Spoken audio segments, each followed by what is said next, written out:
Hebrew పత్రిక 12వ అధ్యాయం మొదటి 3 వచనములను మనం ధ్యానిస్తాం. ఇంత గొప్ప సాక్షి సమూహము మేఘము వలె మనల్ని ఆవరించి ఉన్నందున మనము కూడా ప్రతి భారమును సులువుగా చిక్కులు పెట్టు పాపమును విడిచిపెట్టి విశ్వాసమునకు కర్తయు దాన్ని కొనసాగించు వాడనైనా యేసు వైపు చూచుచు మన ఎదుట ఉంచబడిన పందెములో ఓపికతో పరిగెత్తుదము. ఆయన తన ఎదుట ఉంచబడిన ఆనందము కొరకై అవమానమును నిర్లక్ష్యపెట్టి సిలువను సహించి దేవుని సింహాసనం యొక్క కుడి పార్శ్వమున ఆసీనుడై ఉన్నాడు. మీరు అలసట పడకయు మీ ప్రాణములు విసుగకయు ఉండినట్లు పాపాత్ములు తనకు వ్యతిరేకంగా చేసిన తిరస్కారమంతయు ఓర్చుకొనిన ఆయనని తలంచుకొనుడి. తలలోంచి ప్రార్థన చేస్తాం. మహాప్రేమ కలిగిన మా పరలోకపు తండ్రి, మీ వాక్య సత్యంని మేము నేర్చుకున్నట్టుకు మాకు సహాయం చేయాలని ప్రార్థన చేస్తున్నాం. మా జ్ఞానం, మా తెలివితేటలు కాదు ప్రభువా.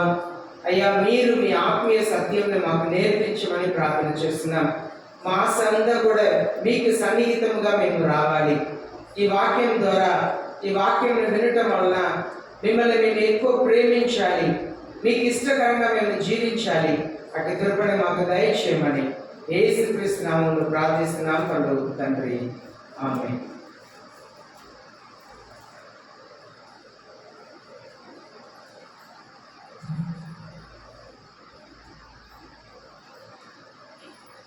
మనం దేవుని వాక్యంని ఇలాగ సమకూడి వచ్చినప్పుడల్లా ధ్యానించుటకు కారణం ఏంటంటే, మనం యేసయ్యలా మారాలి, మన స్వభావం యేసయ్య స్వభావంలా మారాలి, మన క్రియలు యేసయ్య క్రియల్లా మారాలి, మన కళ్ళ చూపు, మన చూసే విధానం యేసయ్య చూసేటట్లుగా మారాలి, మన జీవితం అంతా కూడా యేసయ్యలా మారాలి.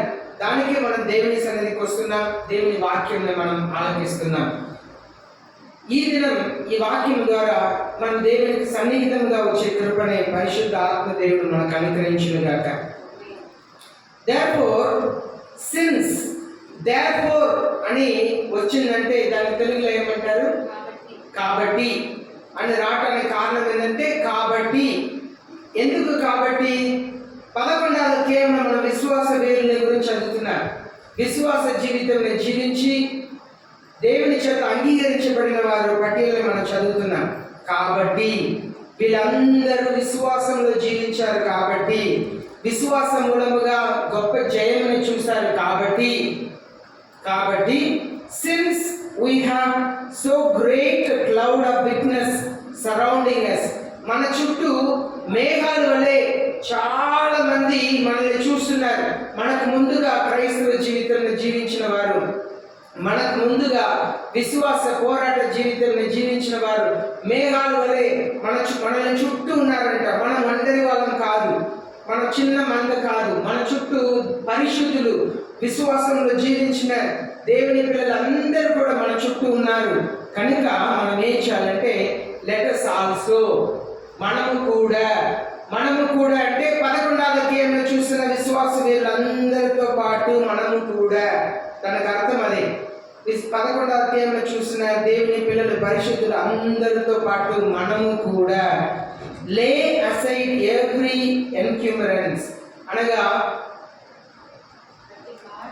ప్రతి భారమును, అనగా వారు ఎలాగూ వాళ్ళకు కూడా చాలా భారములు ఉన్నాయి, కుటుంబ భారములు ఉన్నాయి, ఆర్థిక భారములు ఉన్నాయి, వాళ్ళకు కూడా అన్ని భారములు ఉన్నాయి.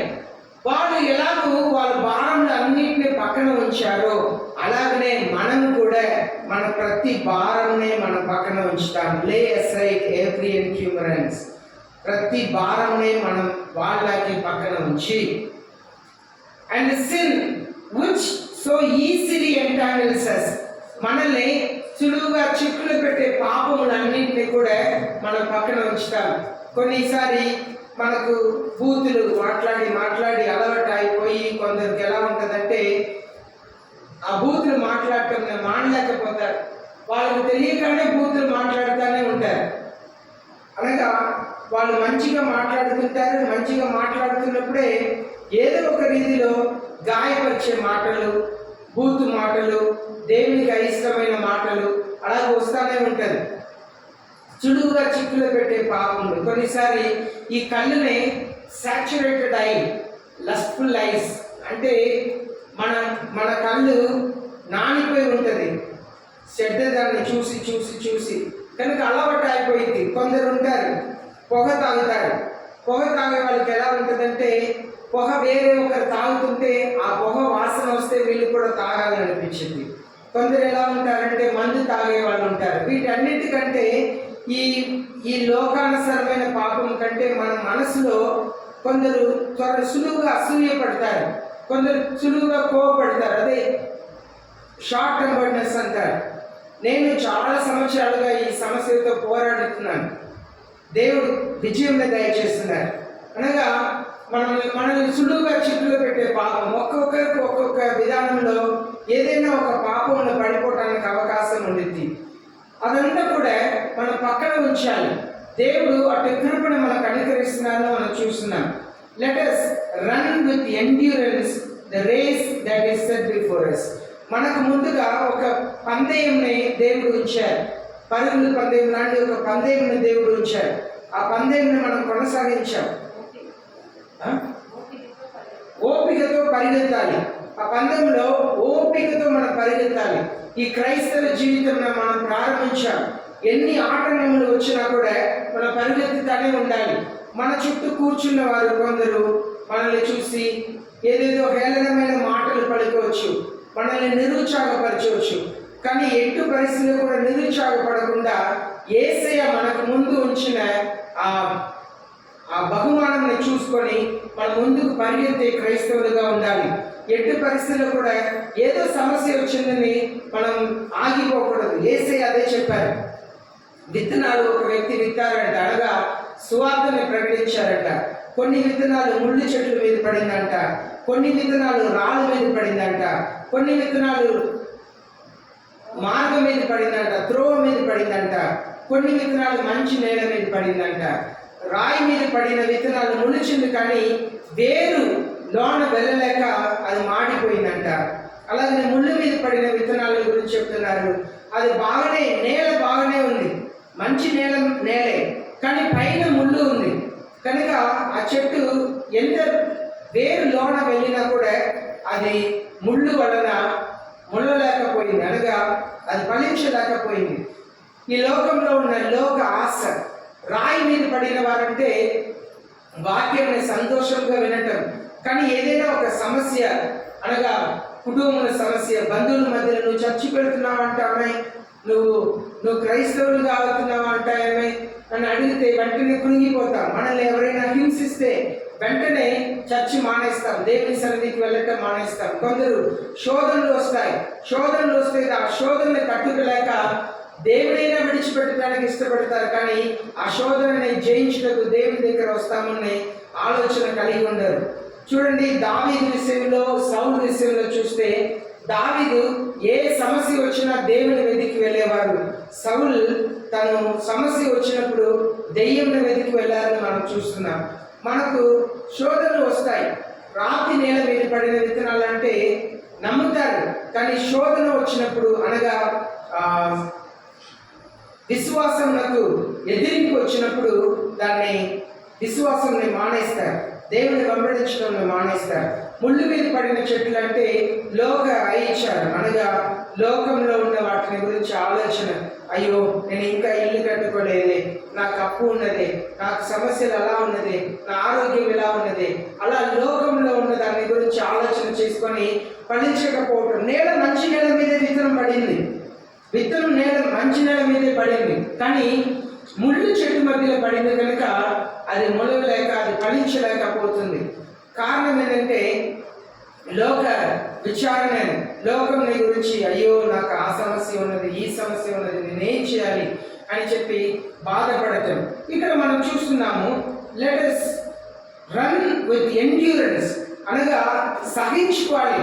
మనకున్న కష్టములు, బాధలు అన్ని సహిస్తా మనం ముందు కొనసాగిస్తానే ఉండాలి. అదే దేవుడు మనకు అనుగ్రహించిన పందెం.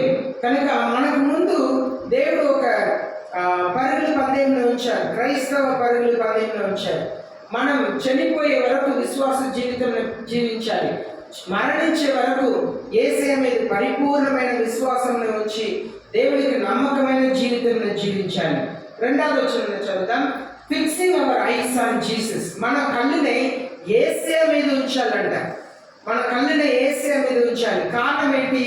యేసయ్యకి ఎన్నో శోధనలు వచ్చాయి, కానీ మనలాగే అన్ని రీతిలో యేసయ్య శోధించబడ్డారంట. అదే మన హెబ్రీయులకు రాసిన 4వ అధ్యాయంలో మనం చదువుతున్నాము, మనలాగే యేసయ్య అన్ని రీతిలో శోధించబడినప్పుడు కూడా ఆయన పాపము చేయకుండా శోధన అన్నింటినీ కూడా జయించారు అని చెప్పి మనం చూస్తున్నాం.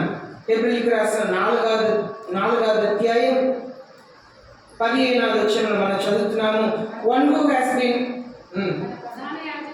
మన ప్రధాన యాజకుడు మన బలహీనతల యందు మనతో సమాన లేనివాడు కాదు కానీ, మనతో సమాన అనుభవం కాదు కలవాడు కాదు కానీ, లేనివాడు కాదు కానీ, సమస్త విషయములలో మనవలే శోధింపబడినప్పుడు ఆయన పాపం లేనివాడుగా ఉండను. దానికే యేసయ్య మీద కళ్ళని ఉంచాలి. మనం యేసయ్య మనలాగే శోధించబడ్డారు, కానీ పాపములన్నింటినీ జయించారు. పాపం యేసయ్యని జయించలేకపోయింది. కారణం యేసయ్య కృప కింద ఉన్నారు. మనం కృప కింద ఉంటే పాపం చేయము. కృప మనల్ని భద్రపరుస్తుందని దేవుని వాక్యం సెలవిస్తుంది. దేవుని కృప మన మీద ఉంటే పాపం చేయకుండా మనం జీవించగలుగుతాం. కనుక మన కళ్ళుని యేసయ్య మీద ఉంచాలి. The author and perfecter of our faith. మన విశ్వాసాన్ని ప్రారంభించిన వారు, మన విశ్వాసాన్ని ముగించుటకు సామర్థ్యం కలిగిన యేసయ్య ఆయన మాత్రమే.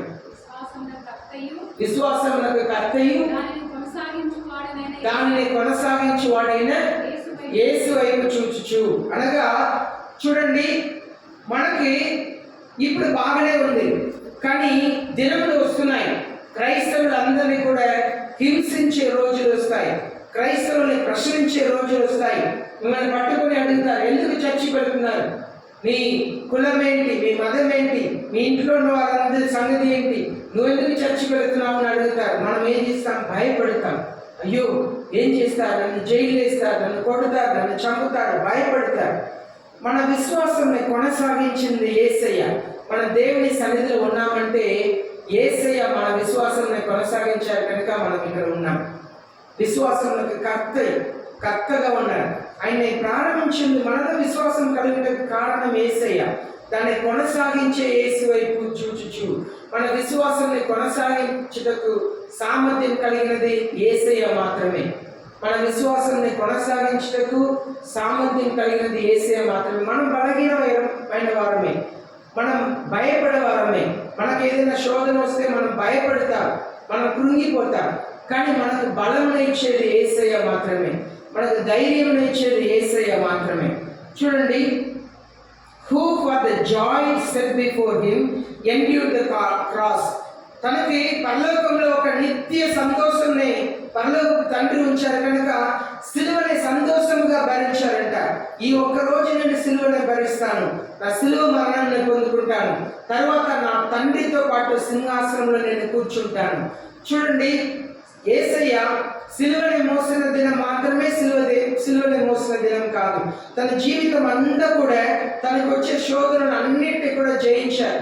తనకు వచ్చిన శోధనలు అన్నింటినీ కూడా జయించుటకు కారణం ఏంటంటే తన ముందు ఒక సంతోషాన్ని పరలోకపు తండ్రి ఉంచారు. సంతోషం అంటే నేను ఈ లోకంలో నేను మాదిరికరంగా ఉండాలి, క్రైస్తవులకు మాదిరికరంగా ఉంచాలి, నన్ను వెంబడించే ప్రతి ఒక్కరు కూడా నేను మాదిరిగా ఉండాలని చెప్పి యేసయ్య సంతోషముగా సమస్తాన్ని భరించాలని మనం చూస్తున్నాం. మనకు కూడా పరలోక రాజ్యంలో శాంతి, సమాధానం, నెమ్మది కలిగిన ఒక చోటుని యేసయ్య ఇవ్వబోతున్నారు. యోహాను సువార్త 14వ అధ్యాయం 1వ వచనం చదువుతాము. నేను పరలోకములకు వెళ్ళి మీరు నాతో పాటు ఉండినట్లుగా మీ కొరకు ఒక స్థలమును నేను ఏర్పాటు చేయడానికి వెళుతున్నాను, నేను వచ్చి నేను మిమ్మల్ని తీసుకెళ్తానని యేసయ్య చెప్పారు. కనుక యేసయ్యకి ఎలాంటి సంతోషంని పరలోకపు తండ్రి ఉంచారో అదే సంతోషంని మనకి కూడా ఉంచారు. కనుక మన ఓపికతో మన క్రైస్తవ జీవితాన్ని కొనసాగించాలి, భయం భక్తితో మన రక్షణని కాపాడుకోవాలి అని దేవుని వాక్యం సెలవిస్తుంది.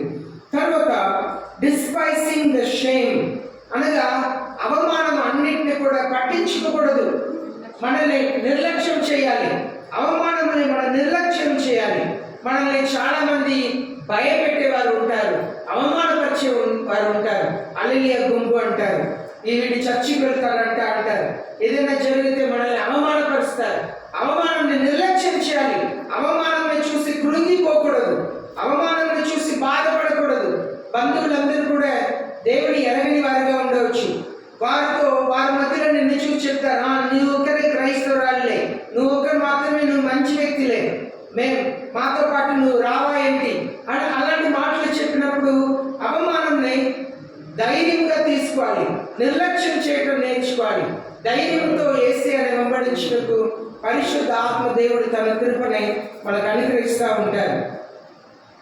తర్వాత Jesus sat down at the right hand of the throne of God. యేసయ్య పరలోకపు తండ్రి కుడి పార్శ్వన కూర్చున్నారంట. ఎప్పుడు ఇదంతా అవమానం నిర్లక్ష్యం చేశారు. యేసయ్యని ఎంతో మంది అవమానపరిచారు, నిందించారు, హేళన చేశారు. ఈయన పాపులతోనూ సుంగం వసూలు చేసే వారితో కూర్చొని భోజనం చేస్తున్నారు అన్నాడు. ఎన్నో రీతిలో యేసయ్యని ఇబ్బంది గురి చేశారు. ఈనాడు క్రైస్తవులు ఎలా అవమానపరచబడుతున్నారో అలాగనే ఆనాడు కూడా యేసయ్య కూడా అవమానపరచబడ్డారు. కానీ యేసయ్య పరలోకపు తండ్రి కుడి పార్శ్వన కూర్చున్నట్లుగా మనం కూడా యేసయ్యతో పాటు ఒక రోజు కూర్చుండబోతున్నాము. మనం కూడా పరలోక రాజ్యం వెళ్ళబోతున్నాం. కనుక మన ధైర్యముతో సంతోషముతో మనకు ఎదురుగా వచ్చే శోధనని అవమానాలని జయించే క్రైస్తవులుగా మనం ఉండాలి. 3వ వచనంలో చదువుతాం. For consider him who has endured such hostility by sinners against himself. యేసయ్యని ఎదిరించిన వారందరూ కూడా పాపులు అనగా యూదా గోత్రములకు చెందిన అధికారులు, వారందరూ కూడా రిలీజియస్ పీపుల్, మత సంబంధమైన ప్రజలే. వాళ్ళు మోసే న్యాయ ప్రమాణాలను పాటించేవారే. కానీ యేసయ్యని అన్ని రీతిలో హింసిస్తూ ఉంటారు. యేసయ్య ఎక్కడ వెళ్ళినా తప్పు పడుతూ ఉంటారు. యేసయ్య మాటల్లో తప్పు పడతారు, యేసయ్య క్రియల్లో తప్పు పడతారు, యేసయ్యని వేధిస్తూ ఉంటారు, మానసికంగా బాధ పెడతా ఉంటారు. యేసయ్య మీలా నాలా యేసయ్యని వాళ్ళు కూడా ఆ దినం యేసయ్యని వేధించేవారు, మానసిక బాధ పెట్టేవారు. యేసయ్య పరలోకపు తండ్రి ఎదుట వెళ్ళి కన్నీరు కాచి బిగ్గరగా స్వరమెత్తి ప్రార్థన చేసేవారంట. అవమానంని యేసయ్య భరించారు, యేసయ్య అవమానంని భరించారు, నిందల్ని భరించారు, వాటిని అన్నింటినీ నిర్లక్ష్యం చేయడం నేర్చుకున్నారు. మనం భరించడం ఒకటి, ఇంకా ఒకటి నిర్లక్ష్యం చేయడం నేర్చుకోవాలి. చెప్తే చెప్పుకొని, అవమానపరిస్తే అవమానపరుచుకొని వాళ్ళు ఏం సాధిస్తారు? అవమానపరుచుకొని ఎంతకాలం అవమానపరుచుకొని జీవిస్తుంటారు. ఒక స్త్రీ ఉండేవారు, వారు ఏమో తెలియదు, మేమంటే ఇష్టమే పడరు, ఎప్పుడు చూసినా చనుకుంటా అలాగే ఉండేవారు. కొంతకాలం బాగుండేవారు, సడన్గా చనిపోయారు.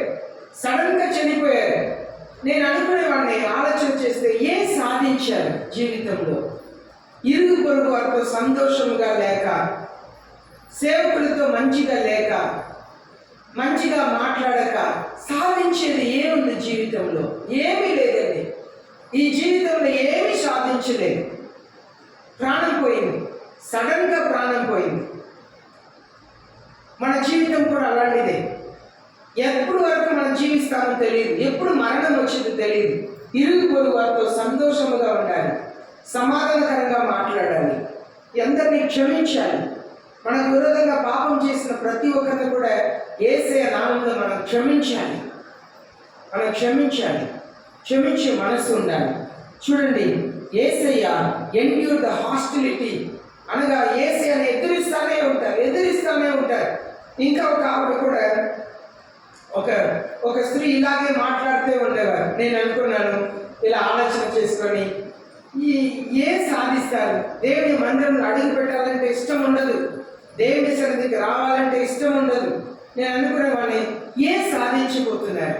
ఒకరోజు సడన్గా మరణిస్తారు, అంతే. సాధించేది ఏమీ ఉండదు జీవితంలో. మరణం తర్వాతనే మనుషులందరూ కూడా యేసుక్రీస్తు నిజమైన దేవుడిని తెలుసుకుంటారంట. కారణం ఏంటంటే ఈ శరీరంలో ఆత్మ ఉన్నది. దేవుడు ఆత్మగా ఉన్నారు కనుక ఆత్మగా ఉన్న దేవుడితో ఈ భౌతిక కళ్ళతో మనం చూడలేము. కనుక మరణం తర్వాత మరణించిన వెంటనే ఈ ఆత్మ, లోన ఉన్న ఆత్మ బయట వచ్చేస్తుంది. బయట వచ్చిన వెంటనే ఆత్మగా ఉన్న దేవుణ్ణి ఈ ఆత్మ చూస్తుంది, డైరెక్ట్గా చూస్తుంది. యేసు ప్రభువే నిజమైన దేవుడిని తెలుసుకుంటుంది. కానీ మారు మనసు పొందుటకు అవకాశం ఉండదు, మారు మనసు పొందుటకు అవకాశం ఉండదు. కనుక దానికే కొందరు ఇలాగ రాస్తుంటారు, నేను చనిపోయాను, మరలా బ్రతకాను, నేను యేసయ్యను చూశాను అంటారు.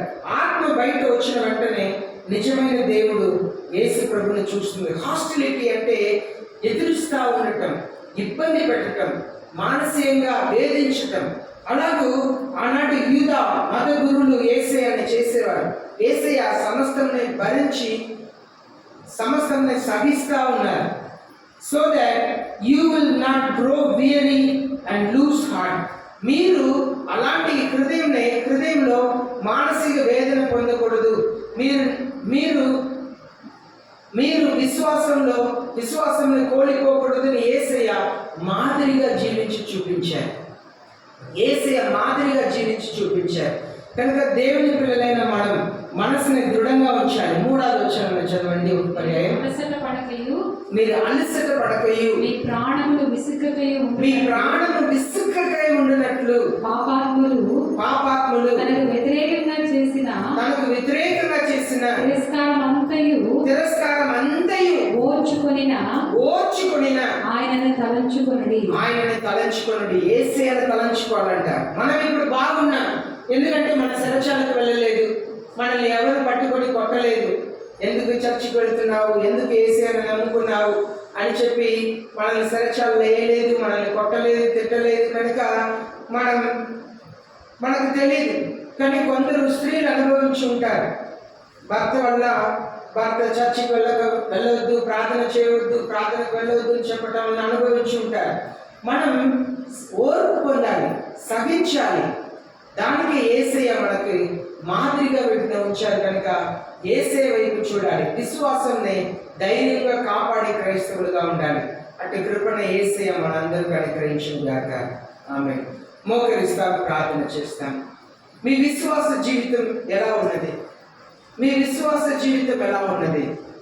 మీ విశ్వాస జీవితంలో మీకు వచ్చే శోధనలో, సమస్యల్లో మీరు ధైర్యంగా నిలబడుతున్నారా?